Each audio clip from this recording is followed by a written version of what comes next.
Kadang-kadang saya tanya, ibu mau pergi ke surga? Aduh Pak Pendeta jangan dulu. Kenapa? Anak masih kecil-kecil ini.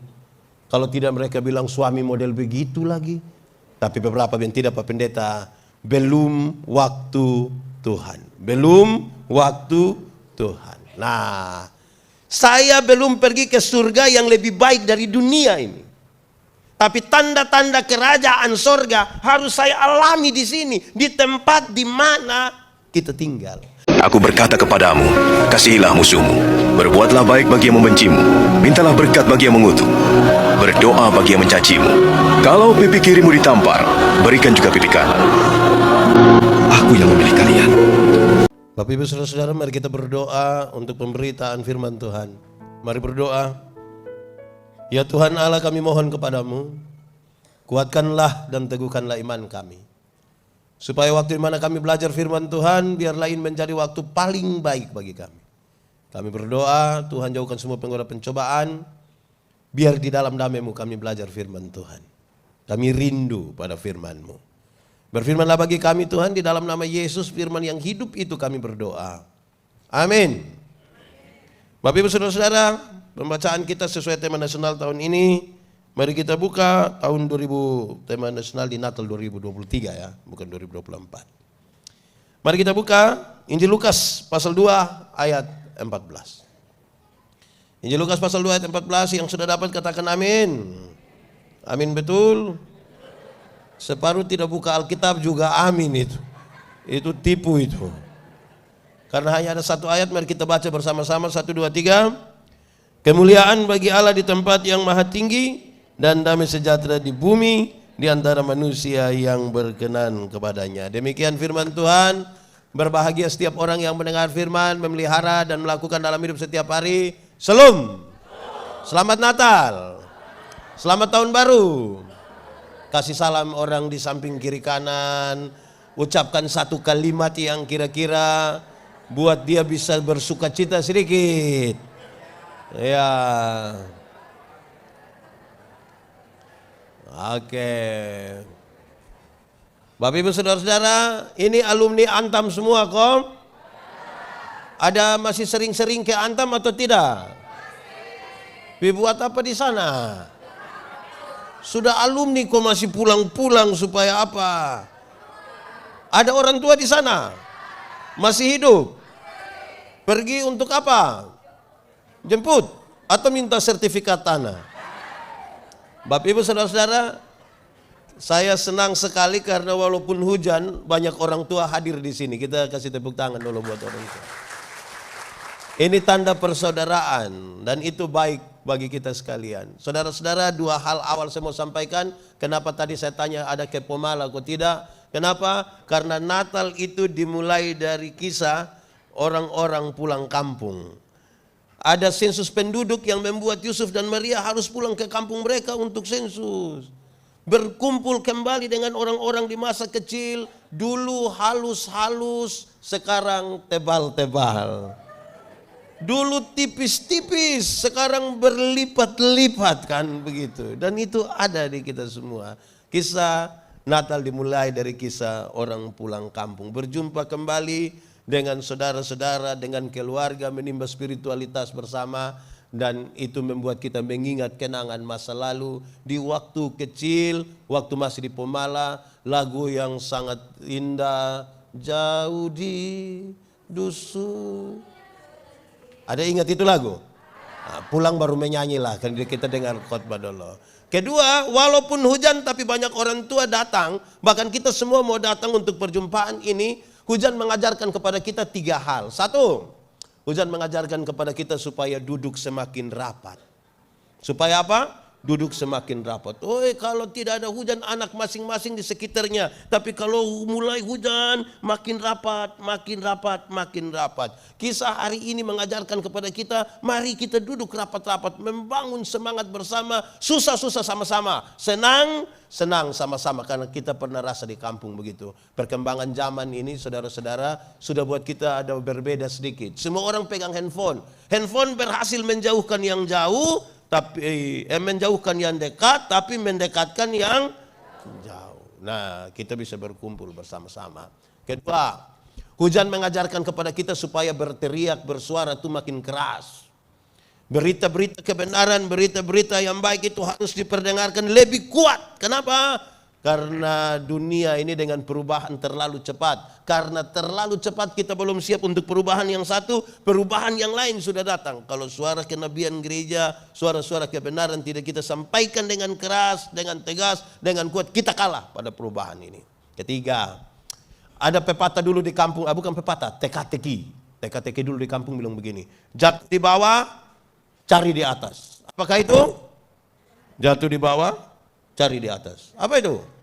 Hujan, kalau hujan ada atap bocor itu kan dia menetes di bawah, kan kita cari begini. Jatuh di bawah, cari di... Tidak mungkin dia menetes di bawah terus kita cari, tidak tahu ini bocor di mana, kan tidak mungkin begitu. Jatuh di bawah, carinya di... Artinya segala peristiwa yang terjadi di kolong langit ini ada hubungannya dengan urusan di atas. Segala sesuatu yang terjadi di sini jangan pisahkan dia dengan di atas dan cari jawaban juga dari atas. Apalagi kisah Natal. Kisah Natal itu saudara-saudara, kalau kita mau cari jawaban di kolong langit ini tidak akan dapat. Bahkan lebih pusing. Bagaimana seorang perempuan perawan bisa mengandung dan melahirkan. Kalau cari jawaban di bawah kita repot sekali. Jawabannya dari atas. Karena itu yang merayakan Natal adalah orang-orang yang beriman. Yang bisa memahami bagaimana peristiwa itu terjadi. Jatuh di bawah, cari di... Saudara-saudara, sebelum kita masuk pada teks dan tema, saya ingin sampaikan lagi, saudara-saudara, bahwa Natal itu secara kasat mata, secara jasmani, enak untuk ditonton. Natal itu enak untuk ditonton. Kisah malam Natal itu ada dua kisah yang enak ditonton. Satu, ada bintang berekor. Saudara jalan malam-malam tiba-tiba ada bintang besar, ada bintang berekor. Masa tidak ada yang mau lihat? Kalau saudara handphone dulu kan pasti kita bikin story baru bilang... Bintang berekor. Enak untuk ditonton. Ada malaikat menyanyi di padang belantara. Enak untuk ditonton. Tapi saya mau bilang pada saudara, Natal bukan tontonan. Natal itu tuntunan. Siapa yang merayakan Natal harus dituntun untuk berjumpa dengan Kristus bayi Natal. Kalau orang merayakan Natal tapi tidak dituntun berjumpa dengan Kristus bayi Natal, dia hanya bikin perayaan tontonan. Dan teman-teman yang kerja sebagai event organizer lebih hebat buat perayaan tontonan dari kita. Amin. Tapi dia bukan tuntunan biasa. Natal sekaligus adalah sebuah tantangan bagi kita. Dan tantangan kita hari ini adalah kemuliaan bagi Allah. Dan damai sejahtera di... Itu tantangan kita, menghadirkan damai sejahtera di bumi dan Allah dimuliakan, itu tantangan kita sekarang. Sekarang boleh jawab, jujur. Surga lebih baik atau dunia lebih baik? Surga atau dunia? Yakin surga lebih baik? Aman? Amin? Surga lebih baik dari dunia? Kalau begitu siapa mau pergi sekarang? Ada yang mau pergi sekarang? Saudara mau tinggal di tempat baik atau tidak baik ini? Kadang-kadang saya tanya, ibu mau pergi ke surga? Aduh Pak Pendeta jangan dulu. Kenapa? Anak masih kecil-kecil ini. Kalau tidak mereka bilang suami model begitu lagi. Tapi beberapa yang tidak Pak Pendeta, belum waktu Tuhan. Belum waktu Tuhan. Nah, saya belum pergi ke surga yang lebih baik dari dunia ini. Tapi tanda-tanda kerajaan sorga harus saya alami di sini. Di tempat di mana kita tinggal. Di tempat di mana kita bekerja. Di tempat di mana kita hidup. Dan ada tanda-tanda kerajaan sorga yang lebih baik dari dunia. Harus sudah kita alami sekarang di sini. Supaya Allah dimuliakan dan damai di bumi. Ini nyanyian yang menarik. Hanya dinyanyikan oleh para malaikat. Malaikat itu bukan manusia, tapi kalau kita definisikan dia seperti manusia, kalau laki-laki ganteng atau tidak? Ganteng. Perempuan cantik atau tidak? Baju bagus atau tidak? Suara bagus atau tidak? Tapi menyanyi di hutan. Ganteng, cantik, suara bagus, baju bagus, menyanyi di... Siapa di antara kita yang suara bagus, baju bagus, mau menyanyi di hutan? Tapi pertanyaannya, kenapa harus dinyanyikan di hutan? Di padang belantara, itu pertanyaan penting. Suka orang bertanya, pendeta bukan di istana-istana, bukan di tempat-tempat bagus, tapi harus di hutan. Jawabannya adalah kisah ini tentang para malaikat yang menyanyi di padang belantara tidak bisa dipisahkan dengan kisah dalam Kejadian pasal 4. Di Kejadian pasal 4, kisah tentang Kain dan Habel, kakak beradik, yang mestinya di padang itu mereka menikmati keindahan alam semesta. Di padang itu di mana mereka menikmati kebersamaan, berbagi kasih di situ, justru di padang itu Kain tega sekali membunuh adiknya Habel. Karena itu nyanyian perdamaian dari sorga ini pertama-tama mesti dinyanyikan di tempat-tempat di mana kakak adik sementara bermasalah, relasi-relasi kita bermasalah, suami istri bermasalah, rumah tangga bermasalah. Nyanyian perdamaian dari sorga pertama-tama mesti dinyanyikan. Amin. Saya mau tanya kita dulu, kita punya relasi aman semua kok? Dengan kakak adik aman? Dengan mantu? Saya dengar kurang aman ini dengan mantu. Dengan mertua? Dengan ipar-ipar? Jadi aman semua? Memang terlalu betul. Jadi nyanyian perdamaian dari surga pertama-tama mesti dinyanyikan di tempat-tempat di mana relasi-relasi kita bermasalah. Kenapa saudara? Saya berkali-kali bilang kepada kita, kita bisa duduk sama-sama, hidup sama-sama. Tapi zaman sekarang ingat, tidak semua senyum tulus. Kita datang, kita bilang, Shalom. Kita lewat pada Ada kelihatan baik tapi tidak tulus. Yang baik itu harus dinyatakan benar-benar baik. Saya berkhotbah di banyak bank, saya bilang begini, ini ibu-ibu yang kerja di bank ini cantik-cantik semua. Mau lihat jauh atau lihat dekat, tetap cantik. Pakai pakaian bagus-bagus semua. Kerja di tempat yang tertata rapi lagi, ber-AC lagi. Kita pergi ke bank macam tidak mau pulang-pulang. Macam mau lihat-lihat orang terus begini. Kita baru naik sampai tangga terakhir dengan santun sekali mereka bilang begini, selamat siang, ada yang bisa kami bantu? Terus saya tanya orang, ibu-ibu, siapa di antara ibu-ibu yang waktu bangun tidur lihat suami pas bangun terus dia bilang, selamat pagi? Ada yang bisa kami bantu? Jadi supaya yang kita lakukan itu sesuatu yang tulus, yang memulihkan. Amin kok?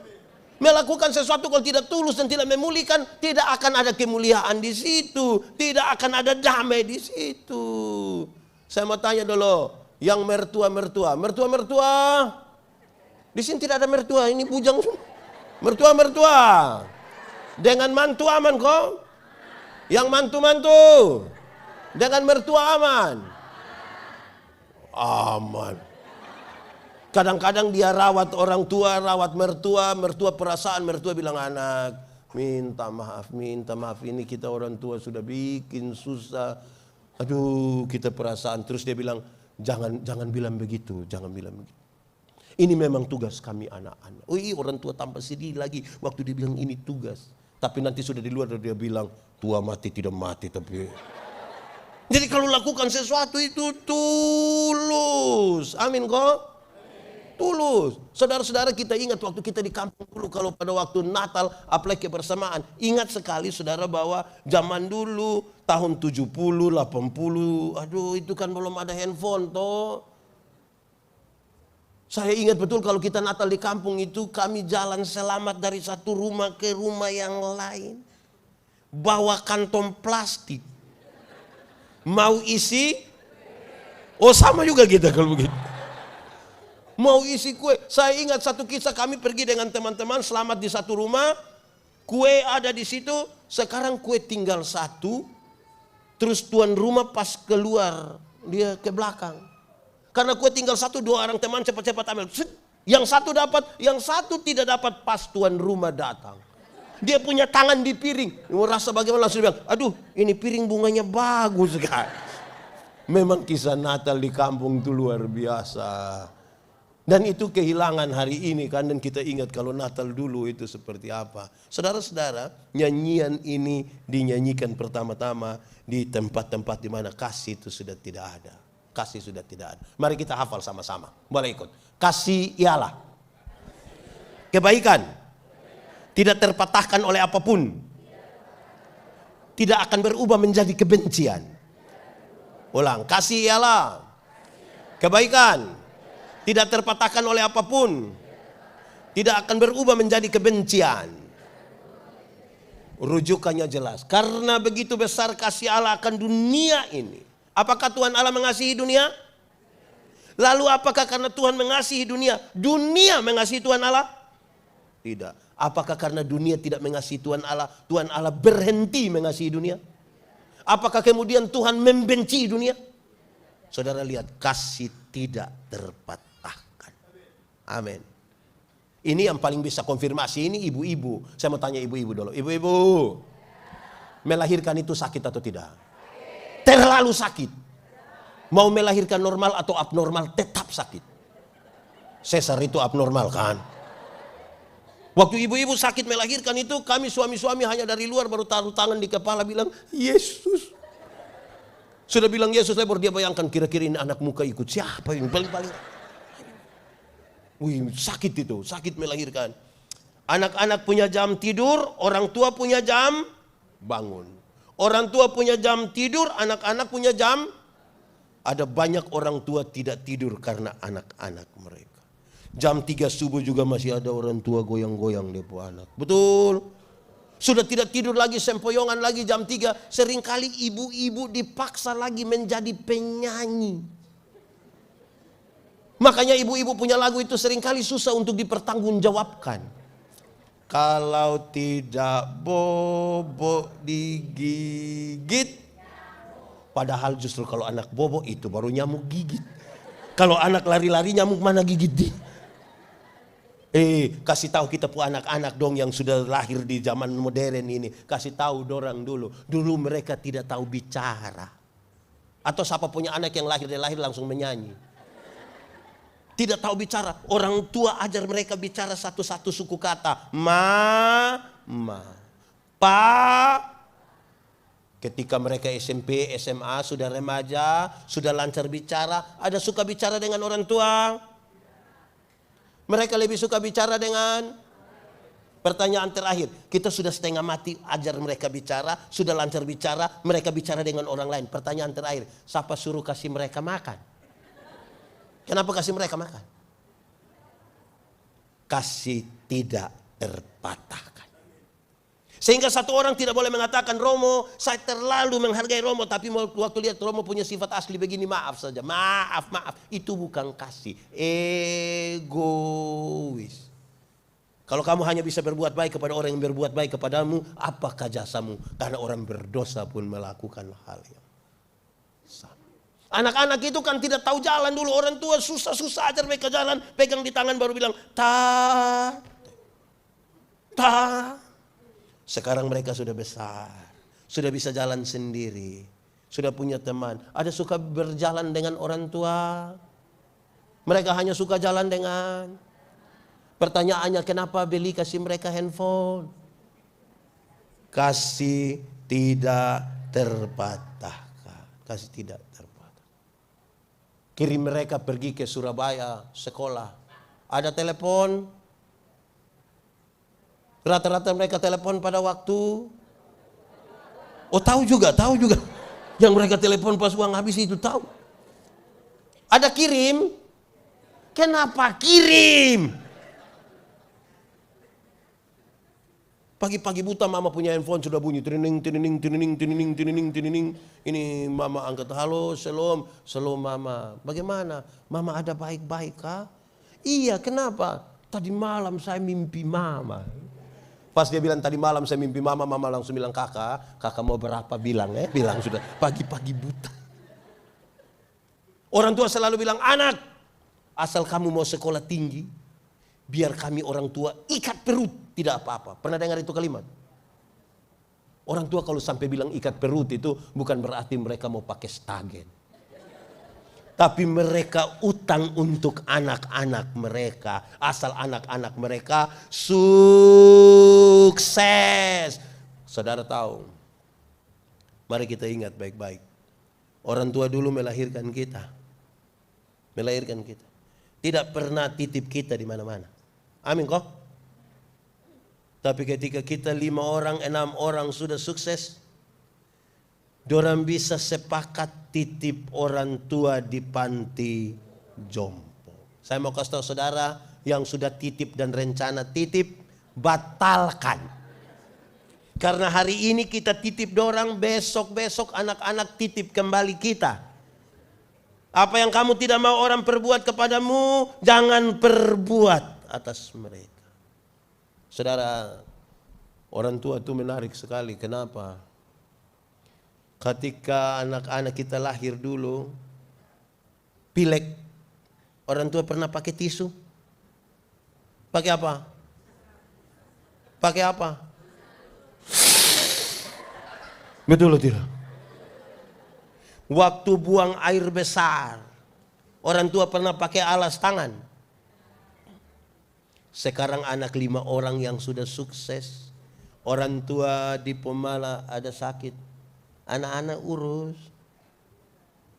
Yang sukses 5 orang sepakat kumpul uang, ambil orang dari kampung, urus dia punya orang tua. Ada sering-sering telepon. Kenapa lihat saya? Orang tua masih hidup, orang tidak telepon. Orang tua pas mati baru telepon berulang-ulang. Jangan kubur dulu sebelum saya sampai. Mau kasih takut siapa? Gaya-gaya saja itu. Urus dulu.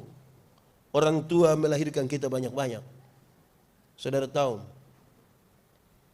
mereka dulu punya kamar 1, 2, kita 4, 5 orang, taruh semua di satu kamar. Malam-malam mereka cek-cek itu. Sekarang mereka buka kamar itu, tidak ada anak lagi. Tinggal dia punya foto. Pendeta datang tanya, ini siapa? Yang ini siapa? Oh, ini saya punya anak. Dia tinggal di Makassar. Tidak pernah datang yang ini. Tidak pernah. Amin kok. Yang tadi ada sering-sering pergi itu. Sebentar habis ini tolong telepon orang tua, boleh kok? Boleh peluk mereka sedikit. Orang tua dulu itu kalau anak sakit, mereka bisa tulis di diari. Mereka tulis doa mereka, Tuhan, kalau Tuhan berkenan jangan anak kami yang sakit. Biar kita yang sakit. Apa kerinduan terbesar dari orang-orang tua ini? Berkumpul kembali dengan orang-orang yang dikasihinya. Tapi rumah itu tambah hari tambah kosong, tinggal papa mama, terus tiba-tiba satu mati, kasih tinggal satu. Apakah kerinduan itu tidak jadi kenyataan? Nanti jadi kenyataan, tapi akan terjadi di sorga. Dalam rumah Bapakku banyaklah tempat. Dia datang tepat waktu menjemput kita. Itu pun kalau mati masuk, baru jadi di sana.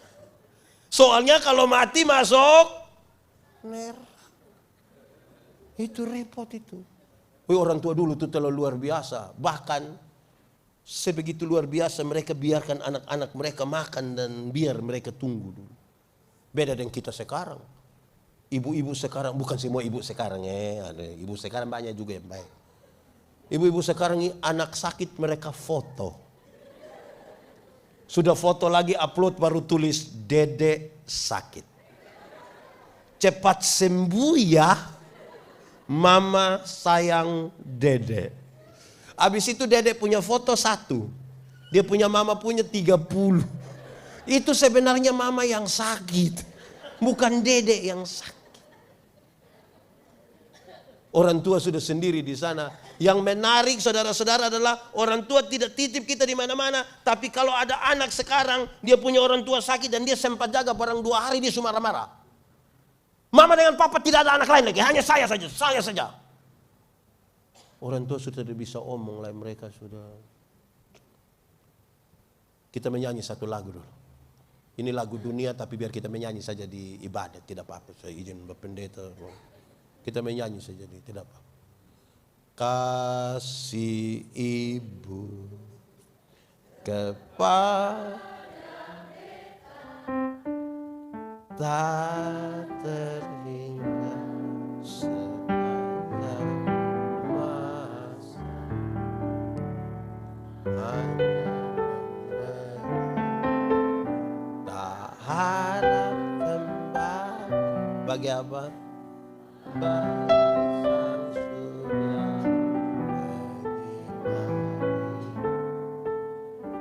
Coba kita menyanyi ulang ini lagu sambil bayangkan anak mantu punya muka. Coba. Kok saudara tidak mau bayangkan itu anak mantu sendiri itu. Kasih ibu. Kepada siapa? Sampai kapan?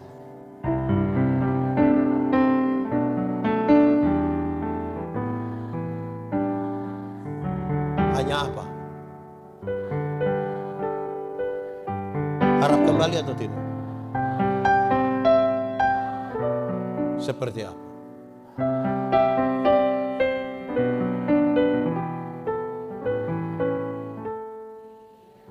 Sudah sempat bayangkan anak mantu punya muka. Jadi saudara-saudara, nyanyian ini harus dinyanyikan di tempat itu yang kita punya hati dorong tidak aman. Ini berita dari sorga, karena berita dari dunia sudah tidak bisa lagi menolong orang dalam ketakutan. Paling tidak ketakutan terbesar mereka adalah bagaimana kita menikmati kehidupan kekal. Hukum Taurat ada 10, dijabarkan dari 316 pasal. Masih ada ribuan peraturan hidup setiap hari yang mereka semua sadar tidak mungkin mampu melakukan semuanya. Tidak mungkin. Dan nyanyian ini bilang kemuliaan itu terjadi. Kenapa?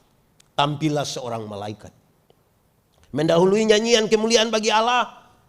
Di tempat yang maha tinggi, damai sejahtera di bumi. Tampillah seorang malaikat bilang begini, jangan takut. Sama-sama, 1, 2, 3. Jangan takut. Kalau kita baca perjanjian lama itu ada banyak kita temukan. Celakalah, celakalah, celakalah, celakalah. Kisah Natal, serentetan kisah itu. Sampai Tuhan Yesus lahir, melayani, mati, disalibkan itu. Bangkit, naik ke surga, Roh Kudus dicurahkan. Kita tidak lagi menemukan celakalah. Tapi kita temukan kalimat pendek. Jangan takut. Ada masalah memang, tapi jangan takut. Saya mau tanya, saudara punya masalah? Tidak usah omong, tidak usah omong. Saya lihat yang ini muka masalah. Masalah ialah kesenjangan antara harapan dan kenyataan. Jangan takut. Jangan takut, dia bilang, jangan takut. Jangan takut itu bukan berarti kehilangan rasa takut. Manusia tetap ada rasa takut, tapi jangan takut itu dia bilang, jangan takut, aku akan menyertai engkau bersama-sama melewati pergumulan ini. Saudara bayangkan, ini mal-mal besar di Makassar ada toh, kita ambil tanta di kampung datang, kan ada eskalator. Terus kita bilang, tanta naik, dia mau naik. Waktu dia tidak mau naik, saudara bilang apa? Oh, waktu dia tidak mau naik, kita lakukan 2 hal. 1, kita kasih contoh. Begini. Ayo tante, naik. Masih takut kan? Kalau dia masih takut, apa yang akan kita lakukan? Pegang tangan. Waktu dia bisa naik, itu kan. Terus dia bilang, ternyata sudah kamu belanja biar tante putar-putar sendiri saja. Bukan kehilangan rasa takut. Amin loh. Tapi Tuhan menyertai kita dalam perjalanan ini. Saya mau tanya ibu-ibu dulu. Ibu-ibu, kasih makan anak umur 2 tahun gampang atau susah? Susah. Dia punya ibu jalan, ikut. Sudah 30 menit terus dia punya ibu bilang, ini anak tidak bisa mengerti orang tua sedikit. Anak umur 2 tahun suruh mengerti dia punya mama 40 tahun. Harusnya kalau anak tidak mau makan, kasih tahu dia baik-baik, adek, makan. Biar sehat, biar tumbuh bagus. Ayo, ini anak tidak mau makan, sepakatlah. Dia bilang, makan. Wow. Itu orang juga rasa, wah, ini anak tumbuh dalam ketakutan. Malam-malam kalau anak tidak mau tidur, jangan kasih takut dia.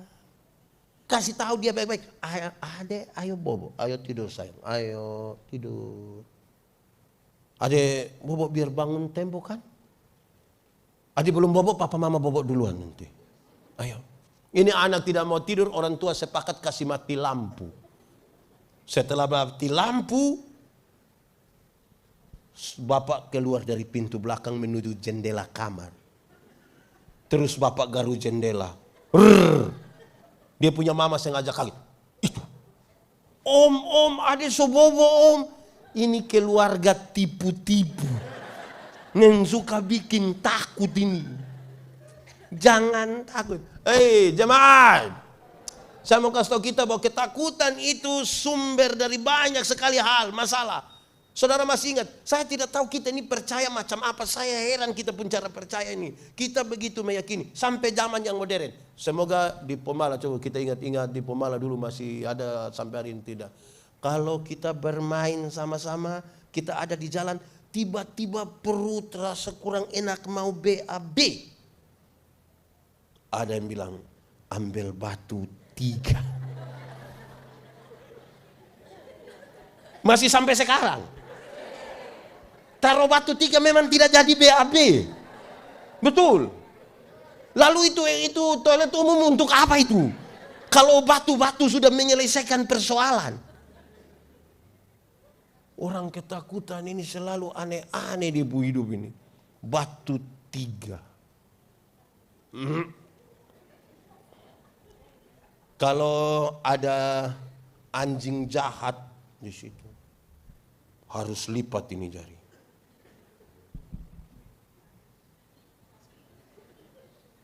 Sempat alami itu juga. Masih percaya hingga akhir. Bahaya. Saya suka bilang begini. Saya bawa materi habis, ada yang biasa bilang, pendeta, kita foto-foto dulu. Pas kami mau foto, ada yang lari dari sana bilang, jangan 3 orang, jangan 3 orang. Sebab kalau foto 3 orang nanti,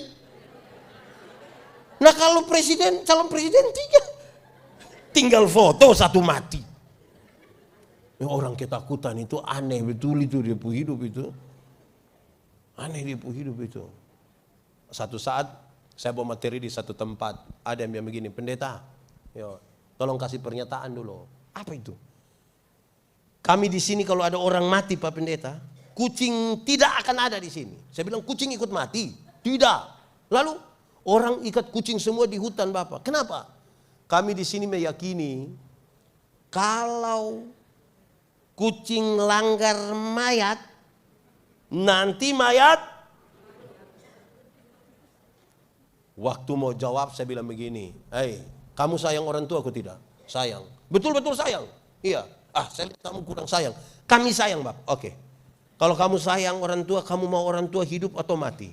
Hidup. Ya kalau begitu gampang saja. Pas dia mati, kasih langgar. Ini orang takut ini dia pun soal banyak sekali di ini negeri ini. Tapi saya masih ingat saudara-saudara, kalau kita tinggal dulu di kampung itu, kuasa ketakutan itu hanya bisa dilawan dengan nama Yesus. Kalau kami pergi nonton, malam-malam ada putar film, layar tancap di mana begitu. Kami pergi, sore pergi, malam pulang. Waktu sore itu masih terang. Pulang malam sudah baru lewat pohon beringin besar. Tidak ada jalan lain. Ini bagaimana lewat? Saya kalau lewat dan anak-anak sebangsa saya, kalau lewat kami hanya cukup melakukan satu hal, yaitu menyanyi. Lagunya jelas. Tahu juga Dia pun lagu jelas. Dalam nama Yesus, dalam nama Yesus. Lagu kedua kurang lebih sama deh itu. Yesus itulah satu-satunya penolongku yang kira-kira begitu. Jadi dalam ketakutan nama Yesus itu memberikan kekuatan bagi kita untuk menyelesaikan itu ketakutan. Supaya damai di bumi, kemuliaan bagi Allah. Tambah lagi saudara. Saudara-saudara, gembala-gembala. Siapakah gembala-gembala? Ini nyanyian ditujukan kepada manusia, tapi pertama di gembala-gembala. Siapa gembala-gembala? Gembala-gembala menurut catatan teks mereka itu adalah orang yang menjaga kawanan ternak pada waktu malam. Kalau malam mereka jaga, Ada kemungkinan siang-siang tidur, tidak ada urusan pergi-pergi ke bait Allah. Mereka jadi orang yang jarang ibadah. Mereka cenderung akan berkelahi karena soal lahan. Satu suka menipu yang lain. Masyarakat setempat memberi stigma bahwa gembala-gembala adalah kelompok orang yang tidak bisa dipercaya. Sekarang berita yang luar biasa dari sorga disampaikan kepada orang yang menurut masyarakat mereka tidak bisa dipercaya. Ini repot ini. Karena orang yang tidak bisa dipercaya datang sampaikan kepada kita satu hal, saudara bisa percaya. Jadi sebuah tantangan tersendiri. Artinya Natal demi kemuliaan Allah dan juga sekaligus menjadi damai di bumi. Orang-orang yang merayakannya harus pertama-tama mendefinisikan diri sebagai orang yang bisa dipercaya. Ini kita semua ini bisa dipercaya toh? Wih, saya lihat ini banyak yang ragu juga. Saya suka pakai contoh ini, saudara-saudara. Saya bilang begini, kalau orang tolong kita terus kita bilang terima kasih, itu baik atau tidak? Baik. Terus saya biasa tanya, kalau begitu siapa punya suami yang pagi-pagi ibu buat sarapan terus dia bilang, ibu terima kasih. Ada? Ini suami-suami ini ibu bikin sarapan orang tidak terima kasih. Tapi istirahat kantor makan di warung sudah bayar lagi, terima kasih lagi. Baru janji itu orang, mbak besok saya datang lagi. Terus setelah dengar khotbah ini dengan yakin sekali suami-suami akan pulang dan dia mau lakukan itu. Pas ibu siap makan minum terus dengan yakin sekali suami bilang, ibu terima kasih. Saya mau tanya, ibu-ibu bisa percaya? Suami yang tadi-tadi tidak tahu terima kasih ini setelah dengar khotbah ini dia mau berubah terus pagi-pagi besok dia bilang, ibu terima kasih. Ibu-ibu percaya? Ragu kan? Coba suami-suami sebentar waktu ibu siap sarapan, siap makan malam atau besok pagi sarapan, coba suami-suami dengan yakin bilang, ibu terima kasih. Saya yakin ibu-ibu pikiran.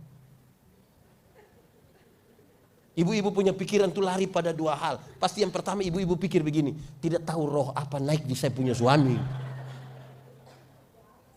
Atau yang kedua jangan-jangan ibu-ibu pikir begini, jangan-jangan ini hari terakhir. Karena kita ini mendefinisikan diri jadi orang yang bisa dipercaya ini susah. Nyanyian ini dinyanyikan kepada mereka bukan saja dari kelompok kecil yang terabaikan ini, tapi oleh stigma masyarakat mereka sulit dipercaya. Sekarang akan membawa berita ini, saudara. Berita ini. Oh, repot. Lalu bagaimana mereka melakukan itu supaya kemudian menjadi baik, bisa dipercaya berita ini diteruskan? Kalau kita baca terus teks tadi begini. Setelah malaikat-malaikat itu pulang ke sorga, mereka saling baku ajak saat ini. Mari kita pergi ke Bethlehem. Mari kita pergi ke Bethlehem. Pergi untuk mengkonfirmasi berita yang mereka terima dengan kenyataan yang ada. Percaya kepada sesuatu yang Tuhan katakan dalam sebuah kesadaran bahwa ini ya, amin, terjadi. Baru bisa kemuliaan Allah. Baru boleh damai di bumi. Mereka pergi mengkonfirmasi. Saudara, harga konfirmasi itu tidak gampang. Kenapa? Mereka meninggalkan pekerjaan mereka sebagai gembala. Untuk beberapa saat. Kasih tinggal itu pekerjaan. Mereka harus pergi untuk menyatakan, melihat, mengalami. Apa yang dikatakan ini benar atau tidak.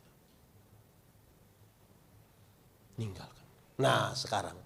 Saudara. Saya suka menggoda orang dengan pertanyaan ini. Natal, kabar baik atau kabar buruk? Kabar baik atau kabar buruk? Yakin? Aman? Oke.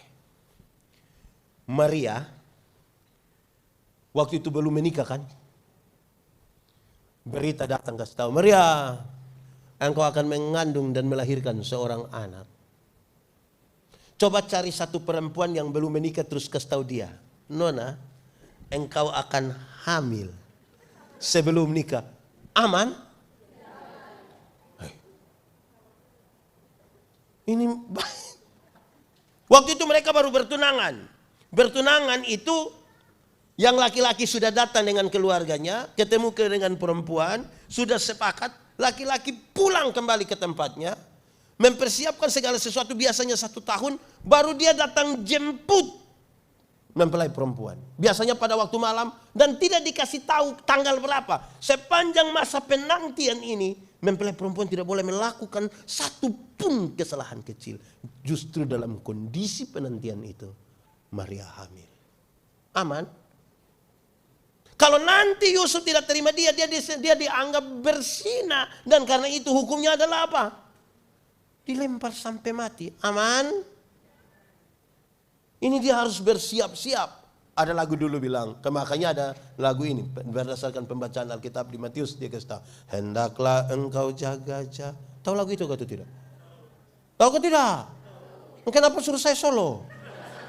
Coba kita menyanyi sambil tepuk tangan sama-sama 3, 4. Hendaklah engkau jaga-jagalah, sedia lampu dengan minyaknya, karena dengan sekejap kedengaranlah gegap mempelai laki-laki dat.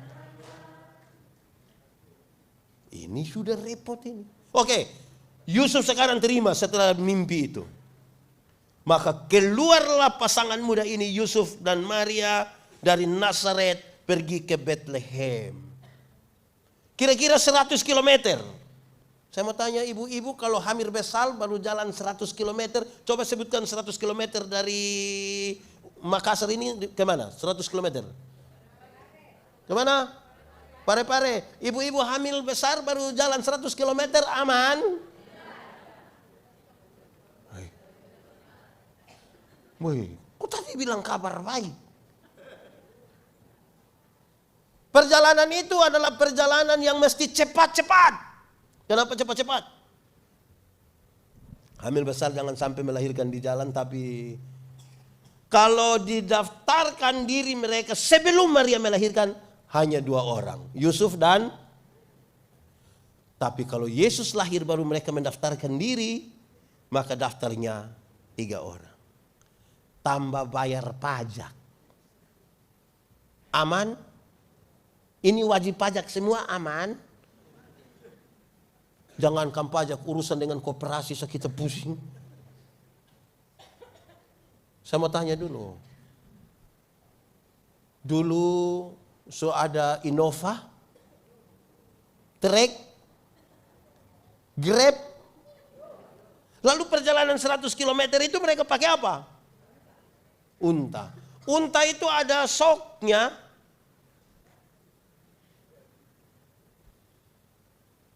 Coba ibu-ibu yang hamil besar naik unta keledaian, dia jalan tegoyang-tegoyang sambil gantung kaki, aman?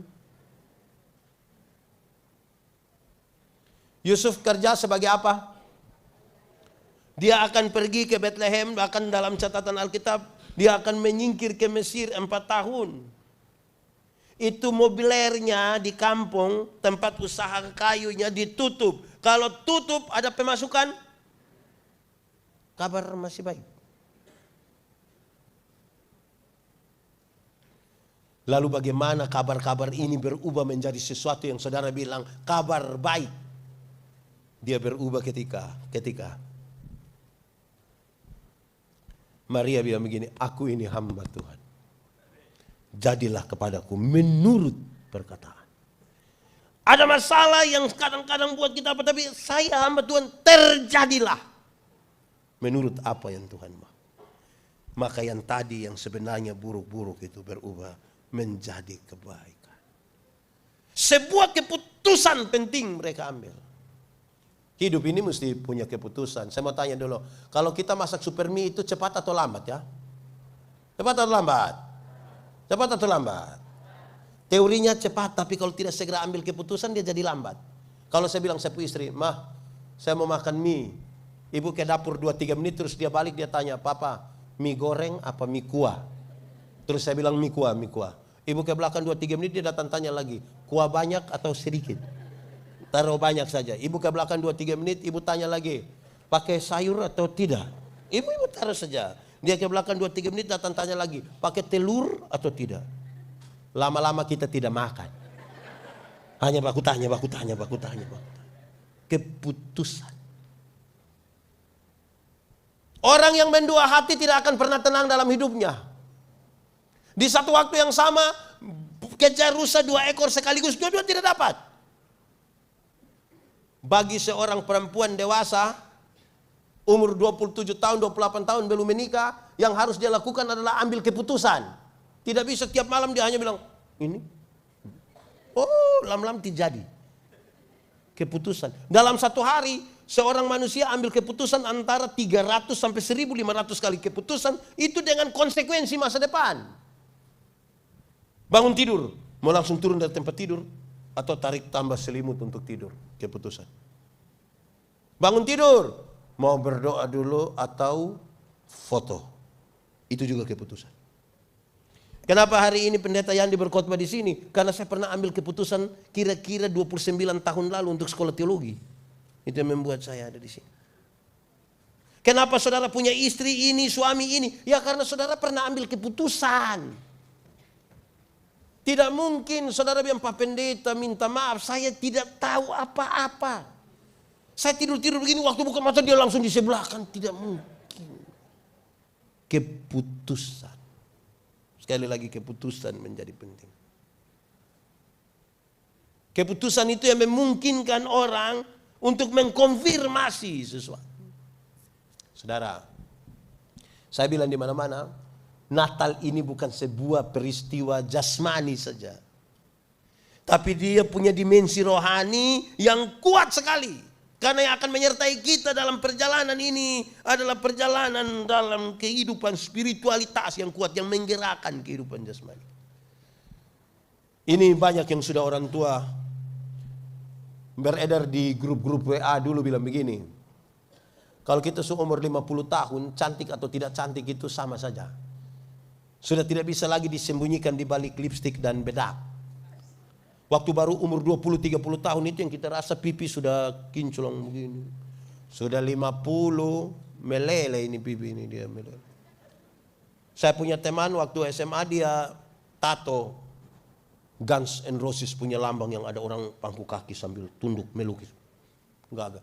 Kulit bagus, tinta bagus, kontrasnya dapat mantap. Itu umur 17 tahun SMA. Waktu dia umur 43 tahun dia sakit, kami pergi lihat dia ini, saya juga sedih lihat dia pun keadaan. Itu tato bukan seperti orang pangku kaki, seperti orang menyembah itu dia. Menurun. Amin kok, menurun. Umur 60 tahun, ada jabatan atau tidak ada jabatan sama saja. Karena sudah pensiun tahu. Rata-rata ASN, TNI, Polri, swasta ini kan pensiun umur 60 tahun. Waktu kita masih aktif itu kita datang anak-anak buah bisa bilang, siap, laksanakan, lanjutkan hormat. Aktif. Sudah pensiun mau ambil taspen ini anak-anak kecil yang umur baru honor 3-4 bulan ini bisa lihat kita dari jauh. Hei tua, hati sakit. Mau bagaimana? Umur 70 tahun, rumah besar atau rumah kecil sama saja. Apalagi rumah tingkat. So pakai tongkat mau naik di lantai 2. Untung bagi ini jalan masuk ini lurus ini.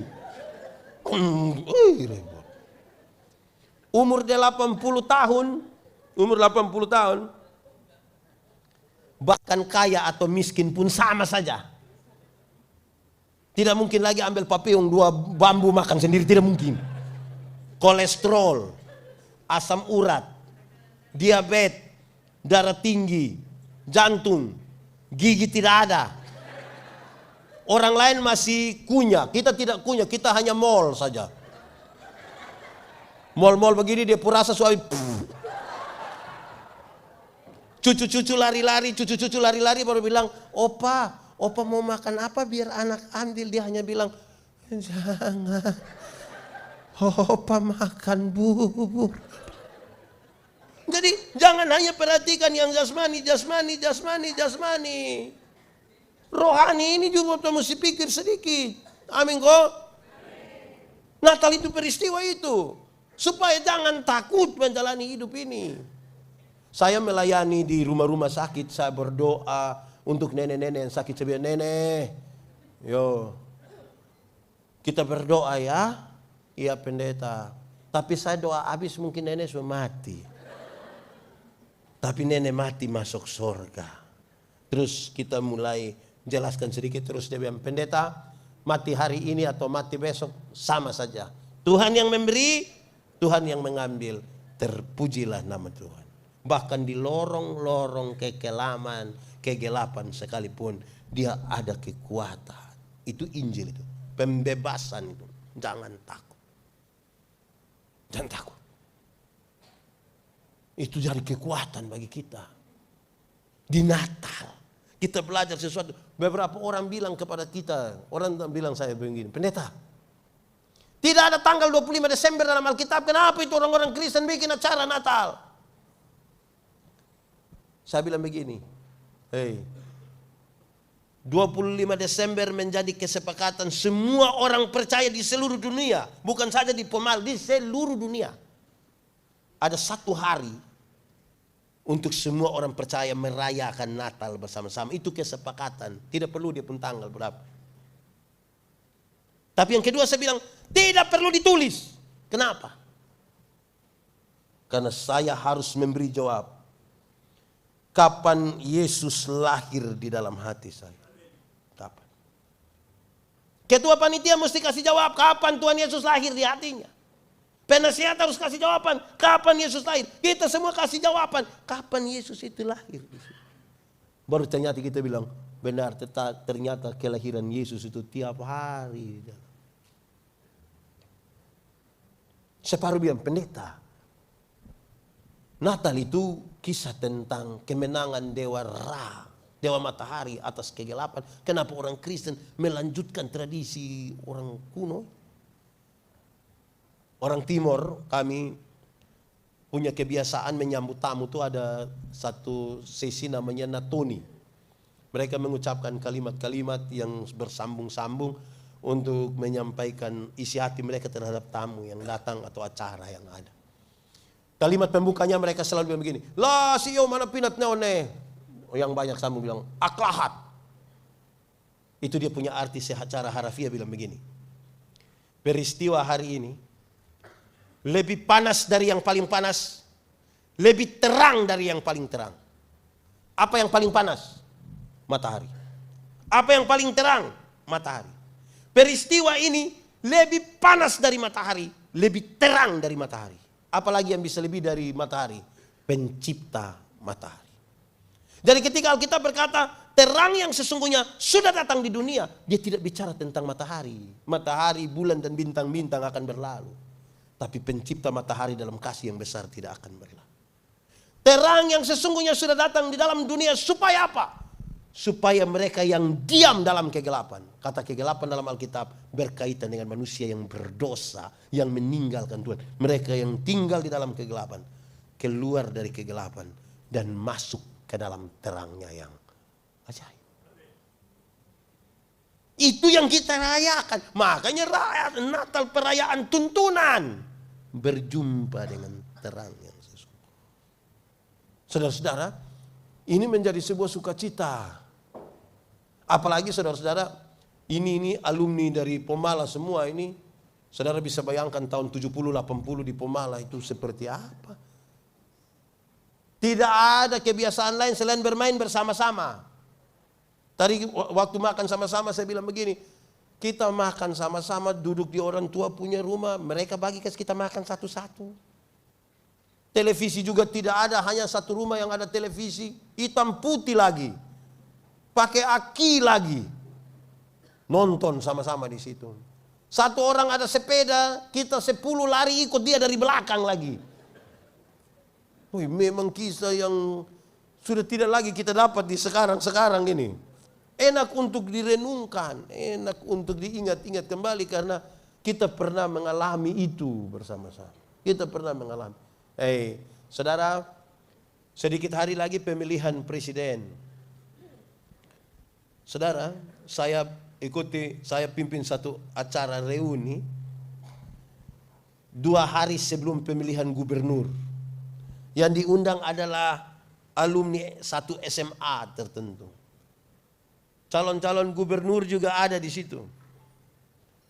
Mereka bikin tulisan, dia pun tema di sini. Tulis, dan saya kira itu, saya kenang sekali itu tema. Mulai sedikit akan pemilihan. Dia tulis begini. Apapun warnamu sekarang, ingat, kita pernah putih abu-abu. Apapun warnamu sekarang, ingat, kita pernah SMA dulu. Yang sama. Pilihan kita berbeda, silakan. Tapi jangan lupakan kisah kasih kita. Bukan di Pomala lagi, sudah di sekolah. Ya kira-kira begitu. Ada yang teman TK sama-sama dulu? SD ada teman SD dulu? Sudah mulai rasa dia pun perubahan atau belum? Saya berkhotbah tentang tentang sahabat. Saya bilang begini, persahabatan itu bertingkat-tingkat. Persahabatan tingkat paling rendah itu tingkat anak TK. Anak TK itu pergi sekolah, bermain bersama-sama, berlari bersama-sama, jatuh-jatuh, guling-guling begini, senang-senang. Terus kita tanya, Ade, yo itu Ade teman? Ya, dia punya nama siapa? Tahu? Ada sama-sama tapi tidak saling mengenal. Tapi Pemala kenal semua kah? Mantap, berarti itu tidak kelas TK. Zaman sekarang ada orang yang katanya teman tapi tidak saling mengenal. Dorang berteman di media sosial. Saling like, saling komen tapi ketemu tidak bertegur sapa. TK. SD. Berteman SD itu agak lain dari TK. Sudah saling kenal nama. Pergi sekolah baku jemput. Pergi ke kantin sama-sama. Mau kencing sama-sama. Tapi jangan coba-coba buat dia salah sedikit. Berani salah sedikit, dia kasih kembali saya punya permen. Dia pernah kasih apa dia ingat sepanjang hayat. Alumni Pemala masih ada yang ingat-ingat pemberian. Itu SD. SMP. SMP ini kan guru dulu ini pun jahat memang sudah terlalu. Tadi saya bilang ada guru juga yang ada hadir di sini, kok izin. Saya pun bapak juga guru. Woi, mereka kalau pukul kita itu macam mau bunuh saja. Lapor orang tua, orang pukul tambah kita lagi ini guru. Cubit di sini lah, tarik gini lagi. Jadi yang disebut teman yang baik adalah yang bantu catat. Woi, itu teman terlalu, itu terlalu mantap itu teman itu.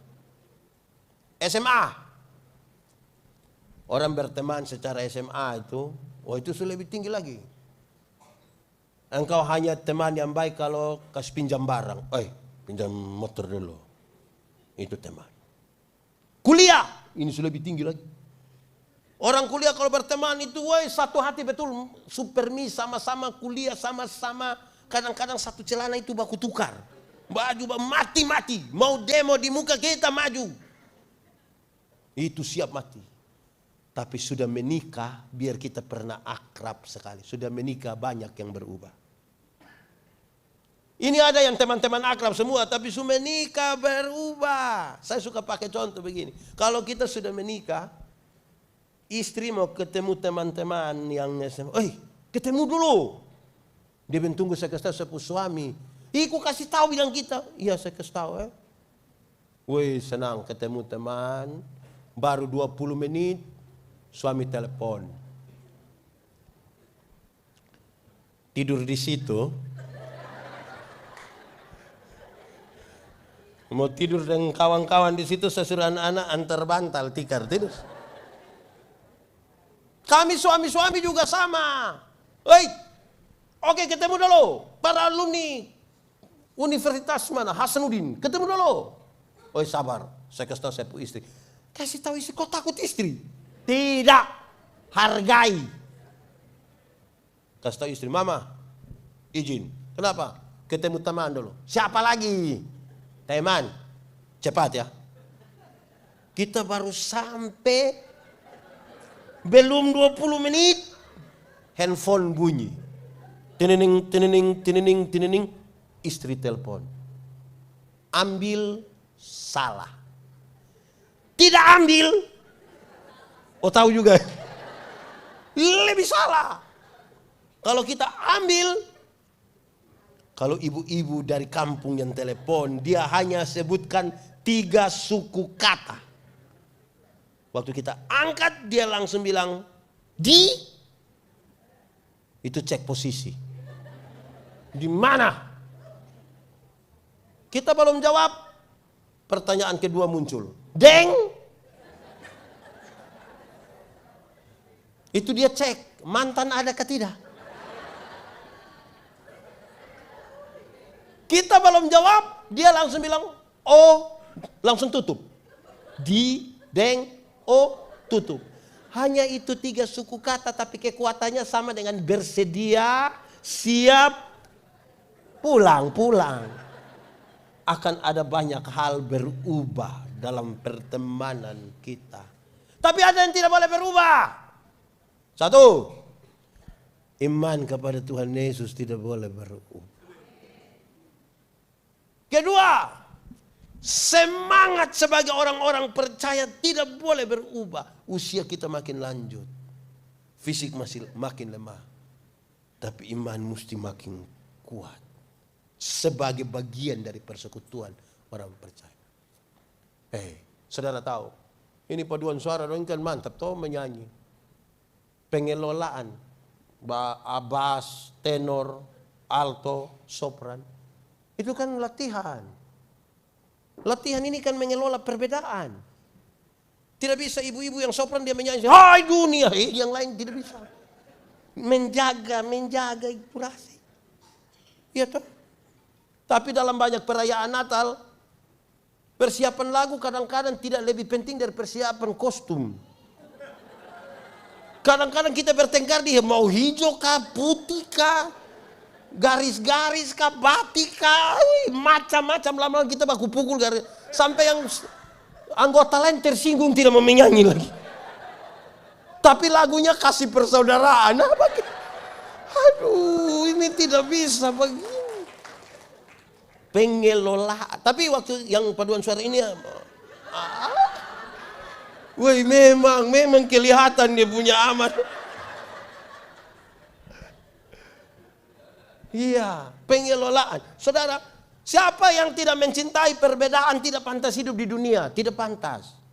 Fakta kosmis menyatakan segala sesuatu di dunia ini berbeda. Ada hitam ada panas ada kanan ada laki-laki ada. Berbeda semua kan. Itu tidak apa-apa. Beras beda dengan air, beda dengan periuk, beda dengan api. Makanya jadi nasi. Makan cocok gemuk. Saya kasih nikah satu pasang nikah. Yang laki-laki umur 64 tahun.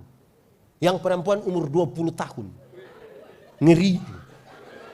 Saya tahu jemaat yang hadir, mereka bicara tentang beda usia yang sangat signifikan. Bedanya 44 tahun. Waktu khotbah saya bilang begini, dalam sebuah pernikahan beda usia tidak penting. Yang lebih penting adalah mereka berdua harus beda jenis kelamin. Iya toh. Untuk apa sama-sama umur 30 tapi laki-laki semua? Pakai bahasa Kupang nanti bilang dorang bakorek saya di situ. Jadi biarkan ada perbedaan. Amin kok. Saya Timur, ada Toraja, ada yang Batak, ada yang Jawa, tapi kita satu.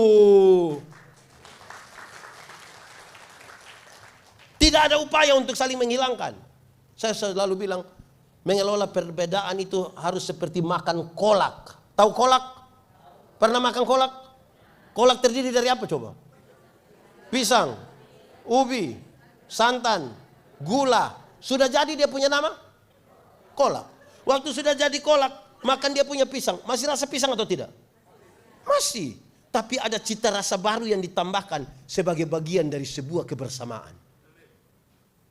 Bisa berkumpul sama-sama di satu panci atau periuk kan? Dalam perbedaan. Atau siapa di antara kita yang dia mau makan kolak, dia makan pisang di sana. Pindah makan ubi di sana. Pindah lagi minum santan di sana.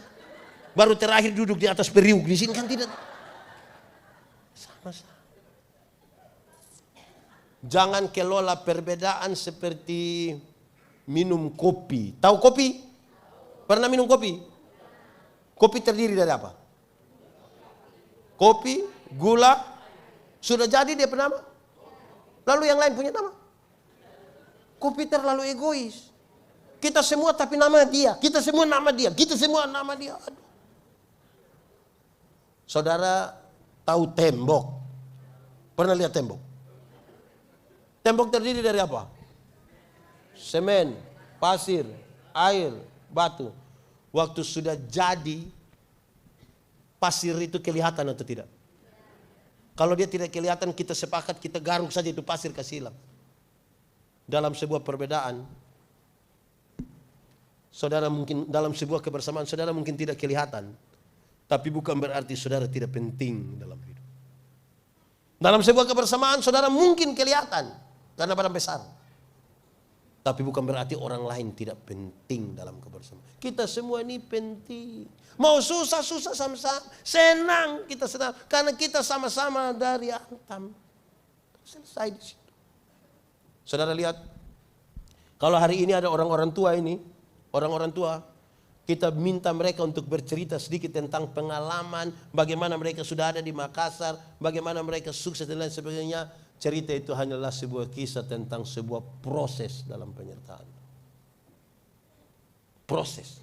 Orang kalau tidak berproses tidak akan mengkonfirmasi apa-apa dari yang Tuhan siapkan menuju masa depan. Proses. Dulu ada satu binatang dia pun nama ayam. Sekarang juga ada. Ayam dulu itu kita bisa bedakan dia atas ayam jantan dan ayam betina. Tapi tiba-tiba muncul ayam potong. Akhirnya itu ayam tadi yang hanya ayam berubah menjadi ayam kampung. Karena sudah ada ayam potong. Ini buat kita pusing. Apakah ini ayam kampung yang dipotong atau ayam potong yang di kampung?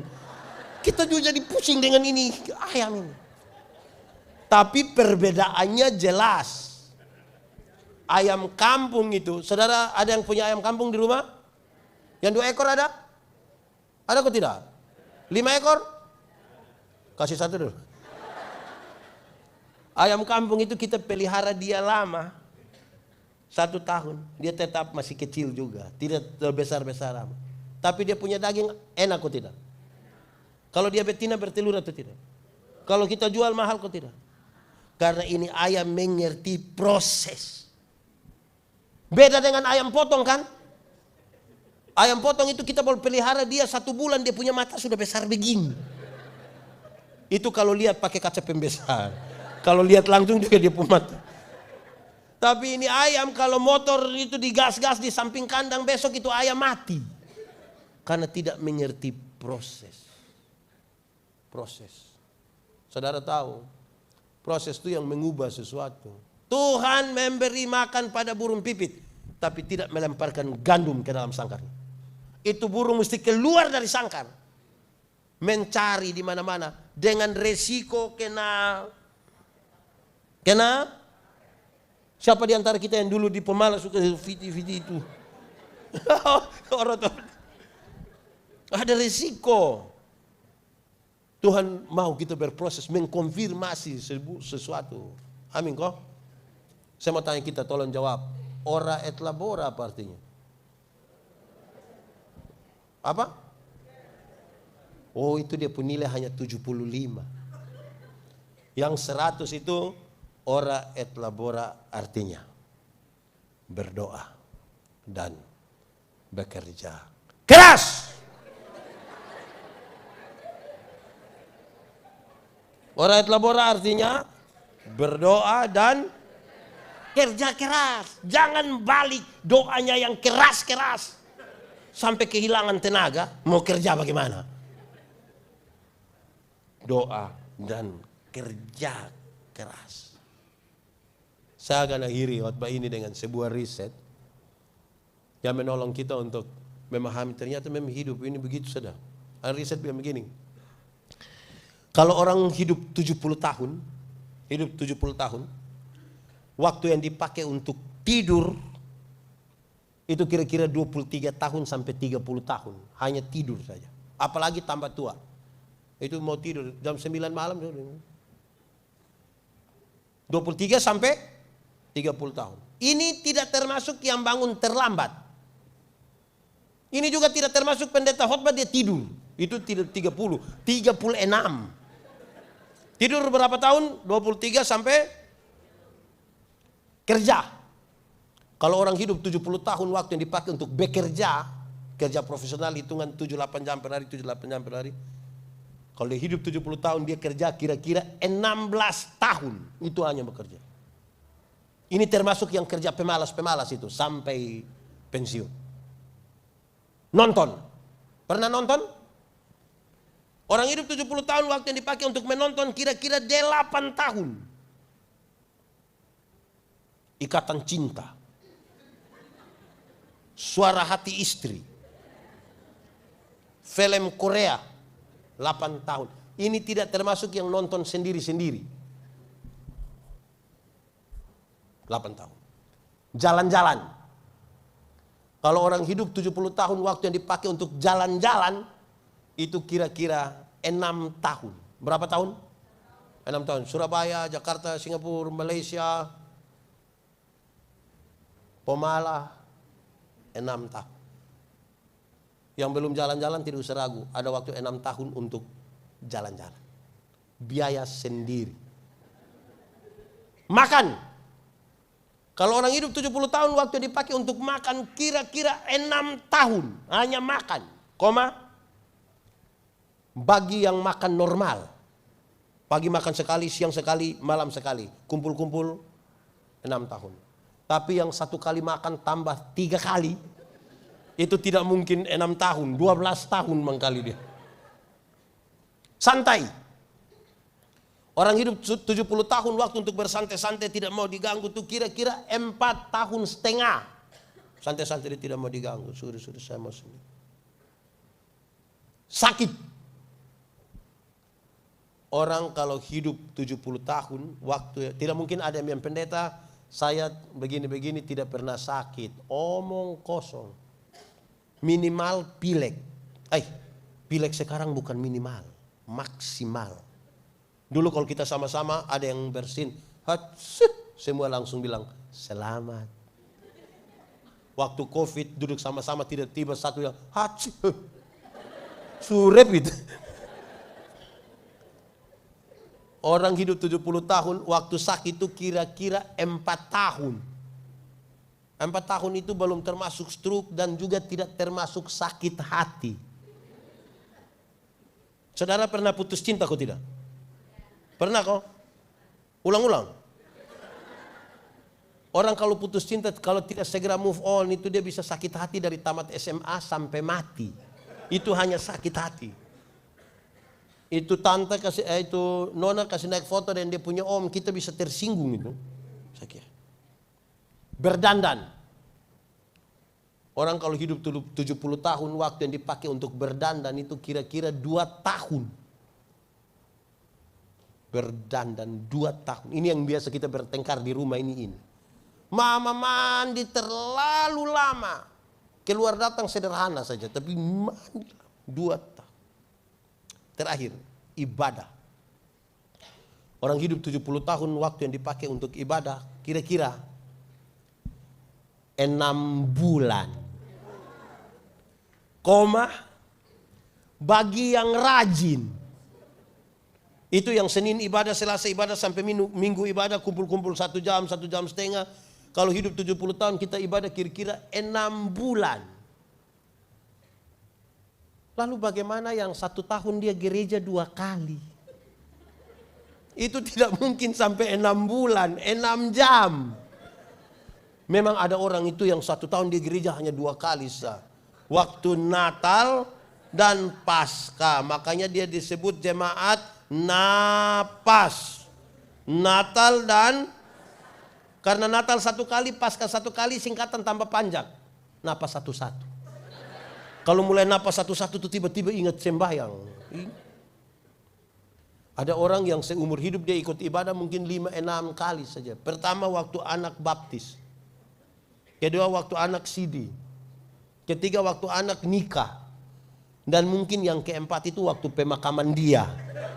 Waktu pas pemakaman dia mau di mana lagi dia? Ada di situ. Bagaimana? Saudara-saudara, cara mati itu tidak penting. Yang paling penting itu cara hidup. Yang aneh dari kita ini mati yang kita perhatikan, hidup kita kurang perhatikan. Ada masih banyak orang Kristen, orang tua mati baru dia isi Alkitab di dalam peti. Selama hidup Bapak tidak pernah membaca, so mati baru dia baca. Orang tua punya rumah miring-miring, tidak perhatikan. Pas mati, dia punya kuburan pakai keramik.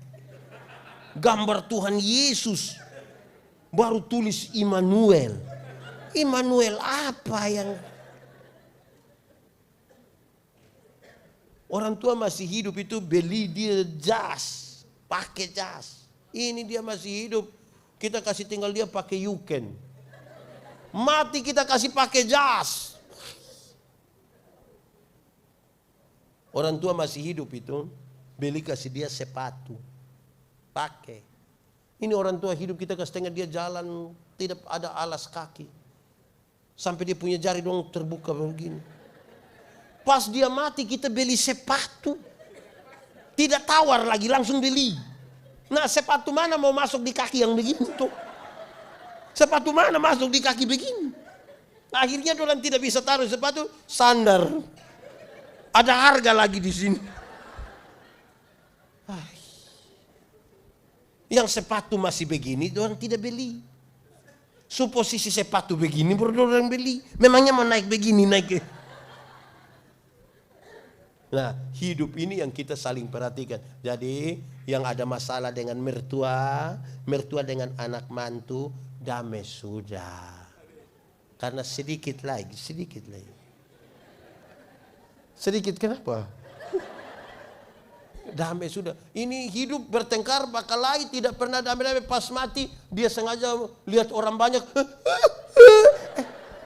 Suruh dia diam. Itu pencitraan itu. Yang hidup ini lihat kalau kurang enak di mana, lihat sudah kok. Kadang-kadang kita ini apa ya?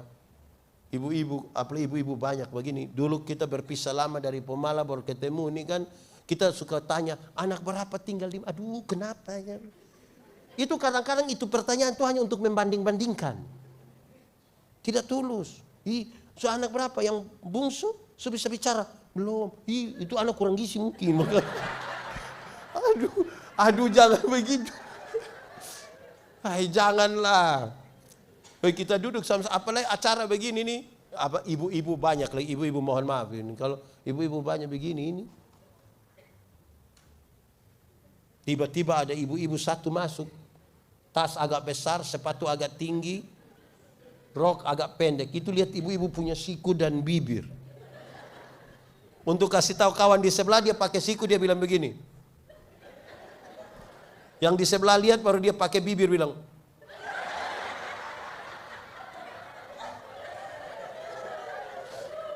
Ada juga di Pomala.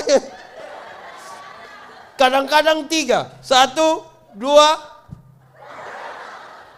kacau sudah ini PKKO. Kacau sudah kalau ini. Jadi saudara-saudara, mari Tuhan Allah kalau dimuliakan itu tidak ada begitu. Kelebihan kita apapun jangan kita merampas itu kemuliaan. Biar Allah yang dimuliakan. Damai di bumi. Damai sejahtera itu bukan keadaan tanpa perang, bukan. Damai sejahtera adalah segala sesuatu yang mendatangkan kebaikan bagi umat manusia. Itu namanya damai sejahtera. Segala sesuatu. Segala sesuatu yang mendatangkan kebahagiaan bagi umat manusia. Itu tidak semuanya enak. Untuk penyembuhan kadang-kadang butuh pahit. Saudara pernah sakit gigi? Itu orang yang menyanyi bilang lebih baik sakit gigi daripada sakit hati. Itu karena dia belum pernah rasa. Woi, sakit gigi itu kita pusing, tikam kepala, kaki di atas putar, tidak bisa tidur. Tetangga putar tap kita yang tersinggung. Sakit fisik, sakit hati. Nah, siapa yang sakit gigi, dia ambil air, taruh gula tinggi manis betul baru dia kumur. Kenapa kumur? Sakit gigi kok kumur air manis? Biar ini ulat dapat yang manis-manis, dia tidak korek-korek kita lagi. Untuk penyembuhan obatnya kadang-kadang harus pahit. Damai sejahtera itu bukan semua indah. Segala sesuatu yang mendatangkan kebaikan. Vaksin enak.